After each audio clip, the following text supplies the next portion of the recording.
Welcome to class, another episode of Ask the Teacher. Like always, we are coming to you from the Waffle Suit. Today,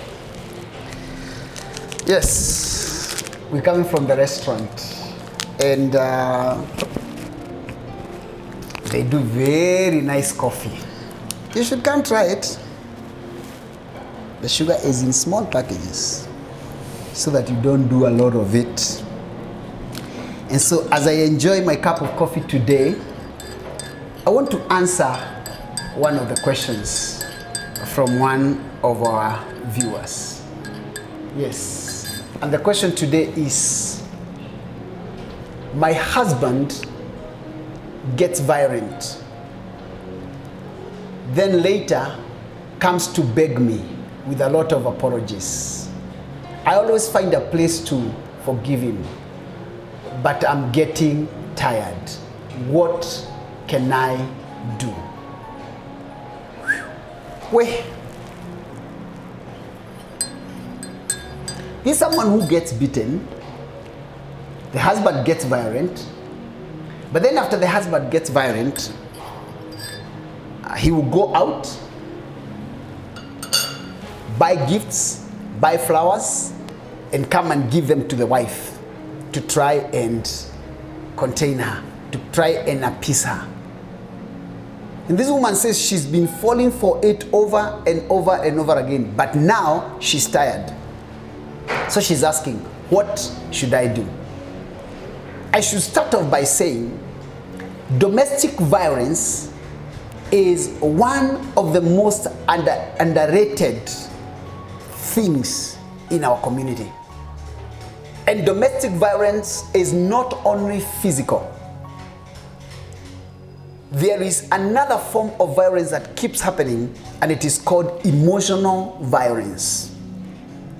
And when somebody figures out how to joke around with your emotions and to appease you when you are angry or disappointed, and they are doing it not to really apologize and not to make amends, but they are doing it to control you, then that is a dangerous place you find yourself.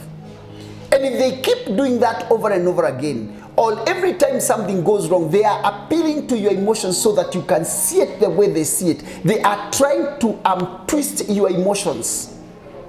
That is called emotional blackmail. They are using your emotions against you.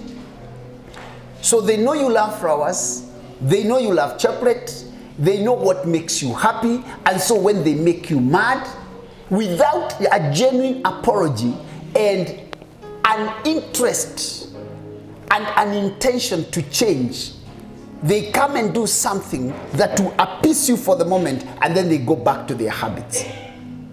And it must be understood that every time somebody starts emotionally blackmailing you, or some will not even do something to you, but they will keep toying with your emotions, doing things to you that will make you feel like you are comfortable.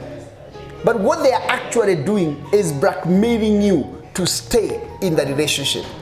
We must be careful not to be emotionally blackmailed.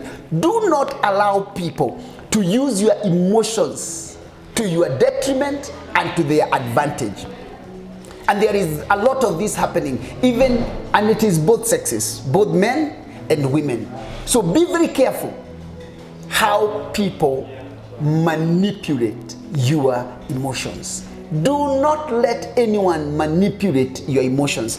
Don't allow anyone to blackmail you using emotions. I know some use children. We tell you it's about the children. If you go away, I'll take away the children because they know you love the children. Some will withdraw sex, others might withdraw other privileges just to blackmail you emotionally, to make you have a soft spot for them so that they can be able to push the agenda they are pushing. A relationship must be mutual. A relationship must be based on agreement. Nobody should be taking advantage of the other one. So for this one who is being beaten, and every time there is an apology with a gift, you should know that domestic violence is one of the things that have brought some people to death. Maybe in a later program, we will address domestic violence as it were. But on this one, I want to talk about the emotional blackmail. Don't allow yourself to be blackmailed. So they bring you gift so that you are pissed. They don't even apologize. And when they apologize, they don't mean it and they go back to it. Now to your husband. That guy needs help. And you have two options. You can stay. And over time, if the violence continues, you might find yourself dead. Don't allow yourself to stay in a relationship where you might find death. So do not allow anyone to toy with your emotions. Don't allow anyone to emotionally blackmail you. And don't allow yourself to stay in a relationship where there is emotional violence. We'll be looking at that in a later day. For today, that's what the teacher has to say.